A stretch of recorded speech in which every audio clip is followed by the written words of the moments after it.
మన రక్షకుడు ప్రభువైన యేసుక్రీస్తు నామములో మీరెల్లరికీ ఈ సాయంకాల శుభములు వందనములు చెల్లిస్తూ ఉన్నాం. దేవుని మహాకృపలో పద్యాలను మనం ధ్యానం చేస్తున్నాం. మొదటిగా గత వారంలో మొదటి ఆజ్ఞ ధ్యానం చేశాం. ఈ రోజున రెండవ ఆజ్ఞ ధ్యానం చేస్తున్నాం. మొదటి ఆజ్ఞ మనం నేర్చుకున్న మాట, నీ దేవుడు యెహోవాను, నేను తప్ప వేరే దేవుడు మీకు ఉండదు. ఎందుకంటే నేను రోషముల దేవుడను, పరిశుద్ధ దేవుడను, పాపము క్షమించే దేవుడను, స్వస్థతనిచ్చే దేవుడను, చివరికి నీ దేవుడనని మనం నేర్చుకున్నాం. ఇది నా రెండవ ఆజ్ఞ, నీ దేవుడని యెహోవా నామమును వ్యర్థముగా నుచ్చరింప. చిన్న ప్రార్థన. పరిశుద్ధుడా నీకు స్తోత్రం. ఆజ్ఞలను విని దాచిపెట్టుకున్న వారు పొగలు పోగొట్టుకుని వెండిని వెతికినట్లుగా వెతకని మీరు చెప్పారు. ఈ ఆజ్ఞలను మేము ధ్యానం చేస్తున్నాం ప్రభా. ఇప్పుడు ప్రార్థించి పాటలు పాడి ఉన్నారు, మాతో మాట్లాడారు, రెండవ ఆజ్ఞ మాట్లాడారు. యేసు నామములో కూర్చున్నాం తండ్రి, ఆమేన్. దిగమకాండం 20వ అధ్యాయము మోషేకు దేవుడు ఇచ్చినటువంటి ఆజ్ఞల్లో రెండవ ఆజ్ఞలో మనం ఉన్నాం. 7వ వచనం ఒకసారి చూసినట్లయితే, నీ దేవుడైన యెహోవా నామమును, చాలమ్మా, నీ దేవుడు ఎంత చదువు ఒకసారి, నీ దేవుడైన యెహోవా నామమును వ్యర్థముగా ఉచ్చరించకూడదు. అనగా దేవుని పేరు పిలవడానికి కూడా మనం అర్హత లేదు.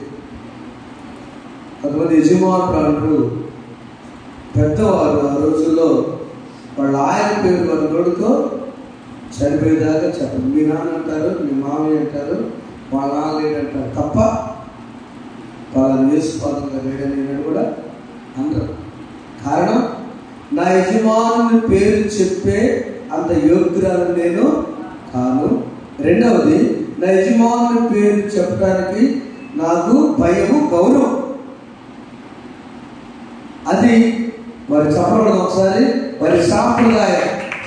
ఇప్పుడు యజమానులు అరే అంటున్నారు సినిమాలు చూసి, అరే అవునా, అరే అరే అనుకోతామా ఫ్రెండ్ కాదు. ఎందుకంటే అరే ఎవరైనా వివాహం చేసుకుంటుంది. 2000 సంవత్సరంలో వివేకానంద సినిమా అరే మొదలుపెట్టారు. అప్పటి నుంచి అరే అంటున్నారు.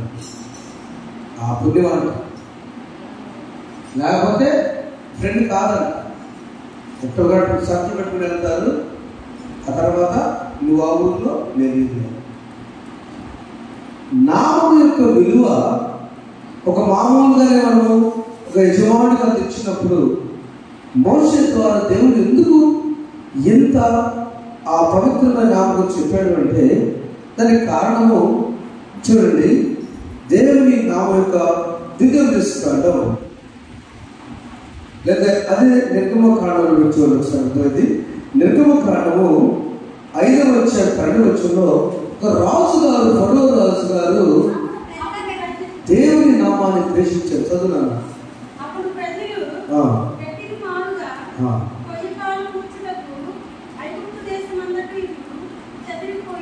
5:12 చదువు.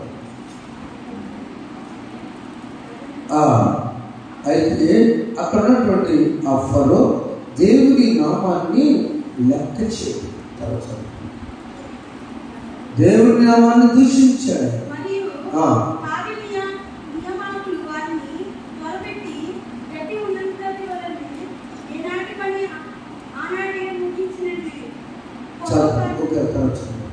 దేవుని నామాన్ని ఆయన చాలా చులకనగా, రెండవ ఫరో నేను అతని మాట విని ఇశ్రాయేలు వారితో యెహోవా ఎవడు, అంతే, నేను యెహోవా ఎరుగను, ఇశ్రాయేలును పోనీయను. ఎవరా యెహోవా? చదువుతాను.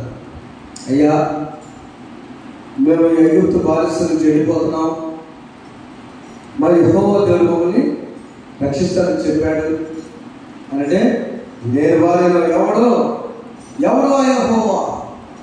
చూడండి, దేవుని నామాన్ని ద్వేషించాడు, దూషించాడు ఫరో. బైబిల్ విషయం పితామహుడు మన దేవ సంస్థ చేయ విమర్శని నన్ను దిద్దుమని పాట రాశాను. మొహమ్మద్ దేవదాస్ గారు ఏం చేస్తే ఆయన ఒక లోతులు పాస్తారు. ఆయన కొటేషన్, ఏ మతములు కానీ ఏ వ్యక్తిని కానీ దూషించరాదు, ద్వేషించరాదు. ఎందుకో తెలుసా? బైబిల్లో ఫరో దేవుడిని దూషించాడు. దేవుడు ఎవడో యెహోవా. యెహోవా అంటే అర్థము YHWH, యాహ్వే. హీబ్రూలో యాహ్వే యాహ్వే అని వాడు పలకడానికి మనకు రాదు. ఆయన నామం గొప్ప నామం. అన్ని నామముల కన్నా పై నామము యేసుని నామము.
యెహోవా ఎవరో ఆయనకు తెలియదట.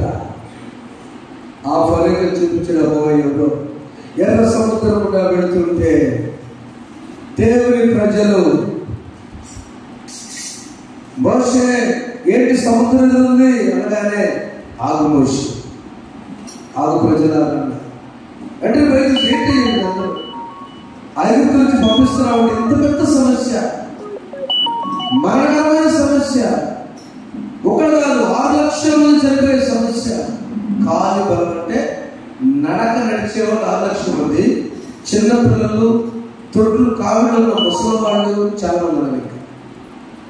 అంతమందిని హతమార్చడానికి ఇక్కడ తీసుకొచ్చావా అన్నప్పుడు దేవుడు అన్నాడు, మోసెస్ నా పేరేంటి? నేను ఉన్నవాడను, నువ్వు వాడను. నీ చేతిలో ఏముంది? కర్ర. అది మామూలు కర్ర కాదు, శక్తివంతమైన కర్ర. ఉన్న నామంలో ఆ కర్ర కొట్టు. అవునా? ఎందుకన్నా మనిషి దేవుడు చెప్పాడు కదా, ఆ నామంలో యెహోవా దేవుని నామం కొట్టగానే ఓ సముద్రము అంతా కూడా 2 చప్పట్లు. అది ఏ జబ్బైనా ఏ రోగమైనా యేసు నామములో నీకు విడుదల అవుగాక. ఆమేన్. ప్రార్థన చేసినప్పుడు బిడ్డ అనుకున్న బిడ్డ శాలలో పాస్టర్ టర్నింగ్ దగ్గర ఎక్కువ మంది చనిపోతున్న యాక్సిడెంట్ జాగ్రత్త నడుపున్నాయి. చూసి వెంటనే బంధించేసారు. ఇందనే మాకు చేసేసారు command evil spirits which ever acting here. ఎప్పుడు నేను ఆ 4 దారుల దగ్గర నిమ్మకాయలు ఇంటికి పెడతా చేశాను. అక్కడ నేనేం చేస్తున్నాను, బంధించేసేస్తాను. ఆ మాట అంటే శక్తులు పారిపోతాయి. యేసు నామములో ఎర్ర సముద్రంలో యేసు నామం వల్ల, దేవుని నామం వల్ల చీల్చబడ్డాడు. ఈ ఫరో సైన్యం ముందు ఇశ్రాయేలు లేదు, మీరు దాటిపోగలిగిన ఫరో సైన్యం దగ్గరకు వచ్చారు, మొత్తం కూడా హతమయ్యారు. అప్పుడు అర్థమైంది ఫరోకి ఎవడు యెహోవా అన్నాడు కదా ఇందాక. అర్థమా? ఇశ్రాయేలు ఏమో సముద్రం గుండా నడిచెడిపోయారు. వాళ్ళు తరుముకుంటా ఫరో సైన్యం వచ్చింది. వాళ్ళు రాగానే సెంటర్ లాగానే సముద్రం మామూలు అయిపోయింది. తమకి మునిగిపోయింది. ఏంటంటే అర్థం? యెహోవా నామంలో ఉన్న శక్తి ఫరోకు తెలిపాడా దేవుడు లేదా? తెలిపాడు. ఎవరు? యెహోవా. యెహోవా ఎవరంటే శక్తివంతుడైన యెహోవా. ఆయన నామం గొప్ప. అందుకని మనము ఎక్కడ కూడా చులకనగా బైబిల్ గురించి మాట్లాడాలి. 26 వచ్చారు 2వ వచనంలో ఎందుకు మాట్లాడుకుంటుంటే 26 వచ్చారు 2వ వచనం చూడండి.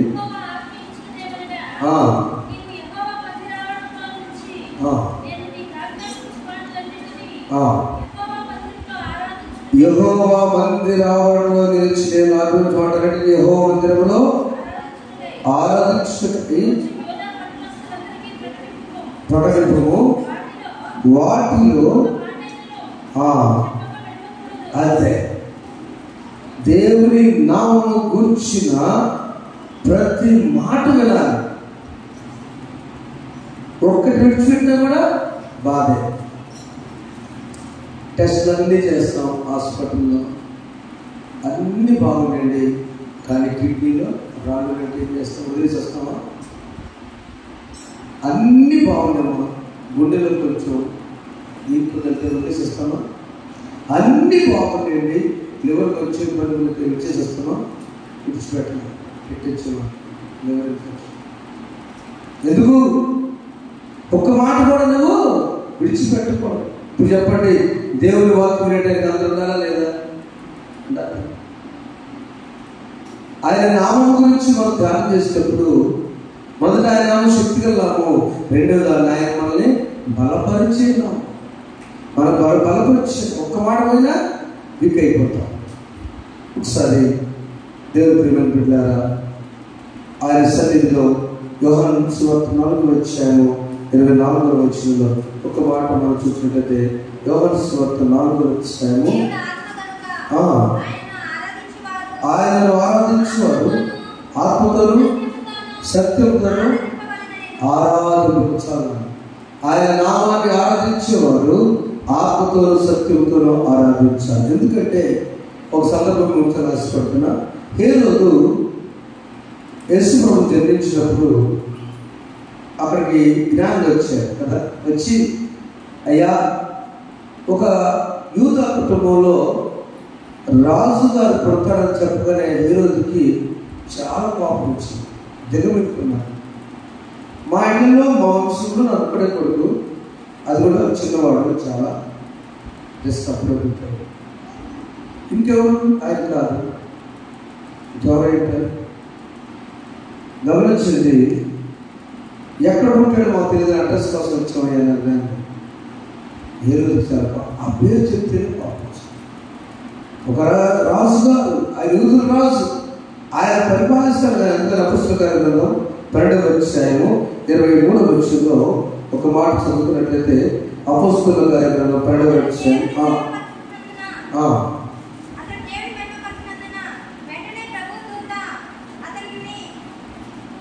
చదువు.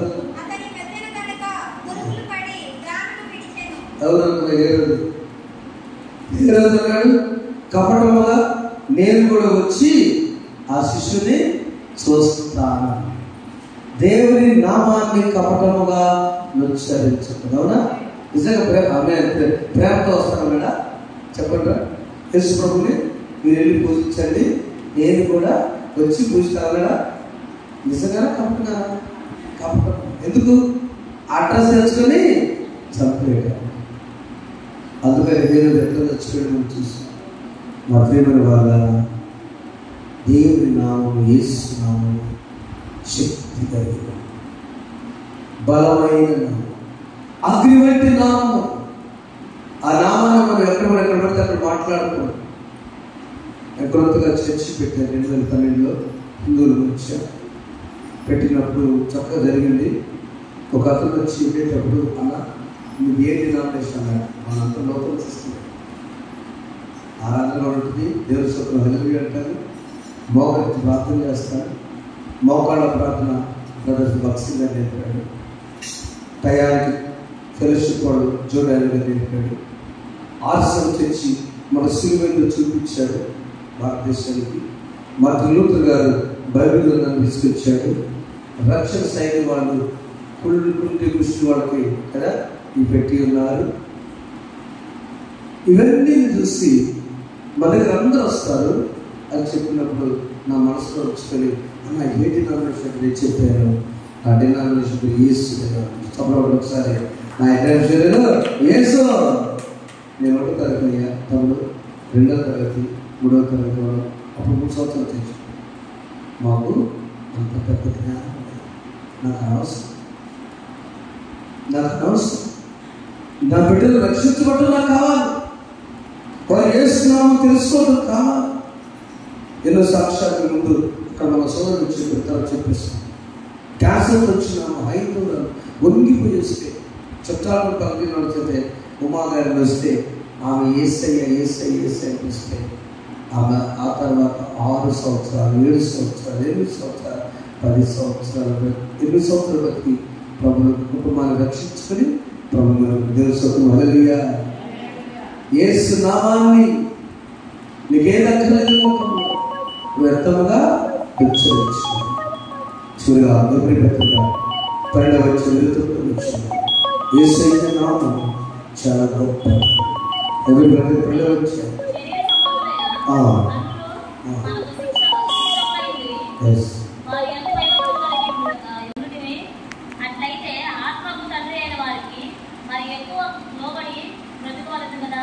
దేవుడిచ్చినటువంటి దహించు అగ్ని వంటిగా దేవుడు అక్కడ మనం తెలియజేస్తున్నాడు.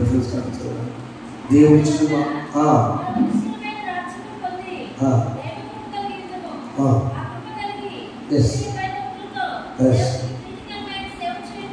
దేవునికి ప్రీతికరమైన సేవ చేస్తూ మన దేవుడు అందుకు చదువుతాం. మన దేవుడు దహించు అగ్ని 13 వచ్చినాము 12 వచ్చినాము. మన దేవుడు దహించు అగ్ని పైన చూసుకున్నాను ఉన్నాడు కదా.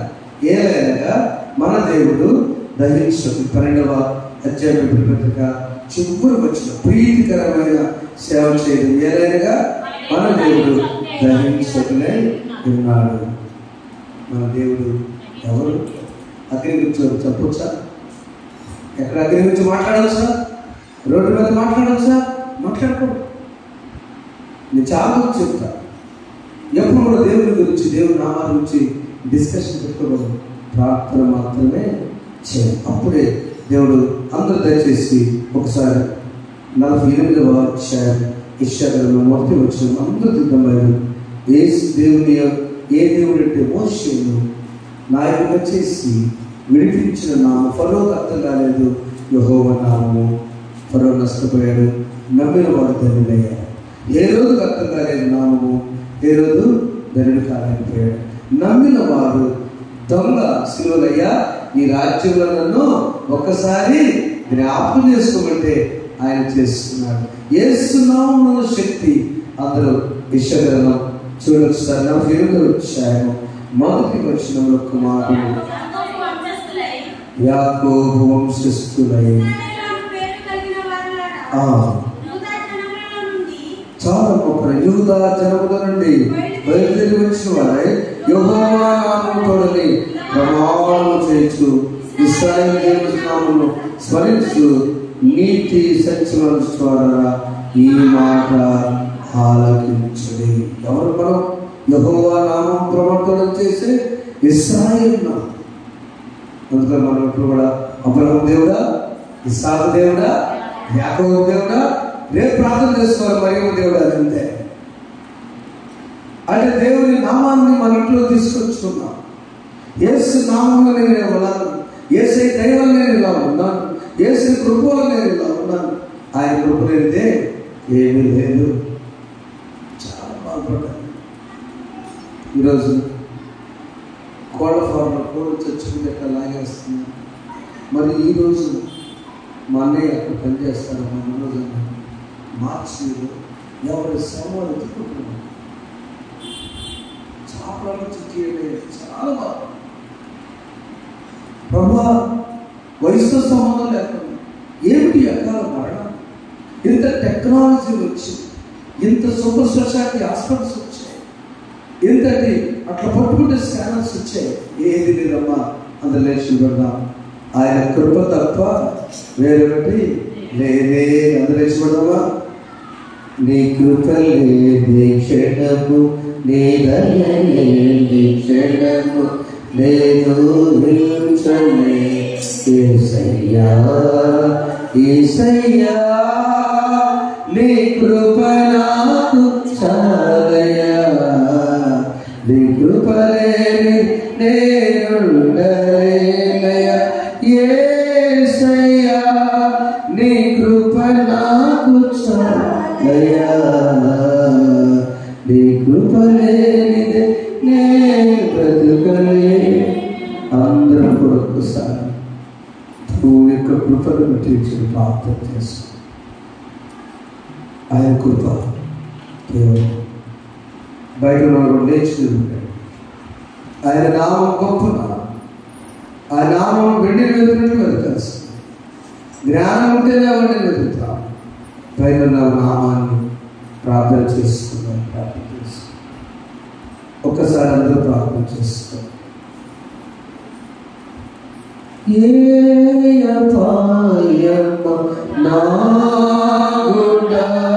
నాగుడము సమీపించనీయక మార్గము నన్నిటిలో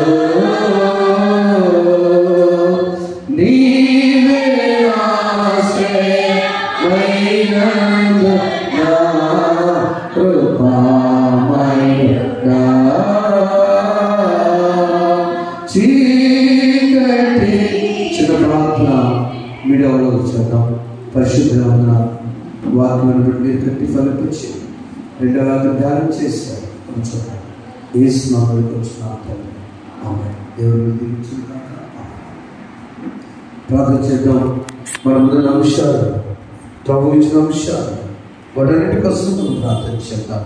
బిడ్డ గంట శాంసంగ్ కుమార్